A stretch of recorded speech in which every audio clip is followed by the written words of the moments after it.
So now we are going to our next point of the learning outcome, that is standard deviation.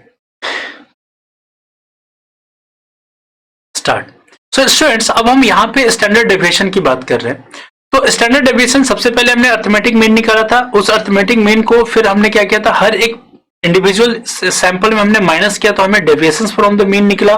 उसके बाद उन सारे deviations को का जब हमने एवरेज निकाला तो वो एवरेज डेविएशन कहला रहा था.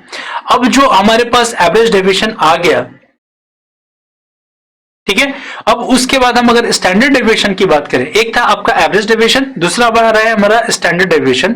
तो स्टैंडर्ड डेविएशन अगर हम निकालना चाहें तो स्टैंडर्ड डेविएशन में दो कंडीशन आती हैं. ठीक है,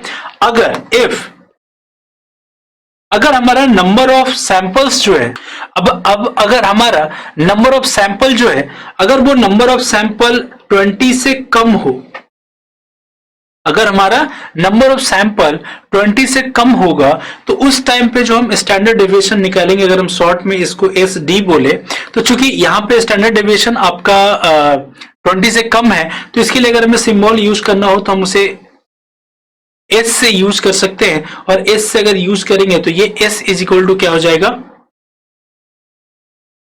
deviation d1 square plus deviation d2 square plus deviation d3 square plus deviation d4 square plus so on plus dn square upon n minus 1. ठीक है, तो अगर हम बात करते हैं कि अगर हमारे पास नंबर ऑफ सैंपल्स जो है अगर वो 20 से कम है तो स्टैंडर्ड डेविएशन को हम डिनोट कर सकते हैं एस से, और जो उसका फॉर्मूला होगा वो रूट अंडर इंडिविजुअल डिविजन्स के स्क्वायर, यानी d1 square, d2 square, d3 square, d4 square to dn square, सबका summation divided by n minus 1, यानी जितने आपके सैंपल्स उसमें से एक घटा करके आपका स्टैंडर्ड डेविएशन निकल के आएगा. बट अगर if number of samples is greater than 20, तो इस केस में अगर हम स्टैंडर्ड डेविएशन निकालना चाहते हैं तो इस केस में जो स्टैंडर्ड डेविएशन है, अगर सपोज हम उसे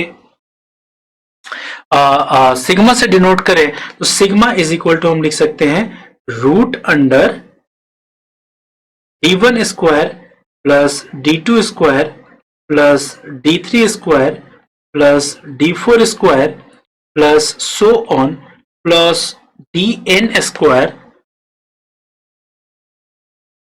अपॉन n. यानी कि अगर हमारा जो नंबर ऑफ सैंपल है अगर वो 20 से कम हुआ तो हम क्या करेंगे, डिवाइड करेंगे अपने नंबर ऑफ सैंपल से, बट उसमें से एक घटा देंगे. बट अगर हमारा जो सैंपल है वो 20 से ज्यादा हुआ तो हम जो डिवाइड करेंगे नंबर ऑफ सैंपल उसमें हम कुछ भी घटाएंगे नहीं, और ये जो हमारा देगा वो हमें देगा स्टैंडर्ड डेविएशन.